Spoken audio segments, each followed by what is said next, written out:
سلام. امروز میخوایم یه تست انگلیسی انجام بدیم. 5 تا سوال داریم. هر سوال یک نمره. ببین چند تا رو درست جواب میدی. بزن بریم. Question 1. What is the synonym of happy? مترادف کلمه خوشحال. Angry. عصبانی. Joyful. شادی بخش. Sad. غمگین. آفرین. جواب درست joyful. Question 2. What is the synonym of funny? مترادف کلمه خنده‌دار چیه؟ Serious. جدی. dull. کسل کننده. Humorous. خنده‌دار. جواب درست humorous. Number 3. What is the synonym of smart? مترادف کلمه باهوش چیه؟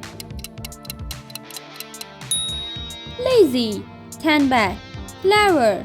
باهوش. Foolish. نادان. جواب درست clever. درست هست زده بودی؟ Number 4. What is the synonym of begin? مترادف کلمه شروع کردن چیه؟ End. پایان. Start. شروع کردن. Stop. متوقف کردن.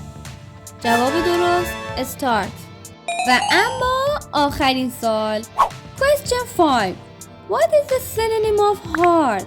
مترادف کلمه سخت چیه؟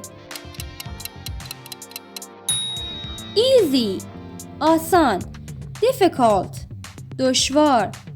Soft. نرم. جواب درست difficult. خب حالا بگو نمرت از 5 چند شد؟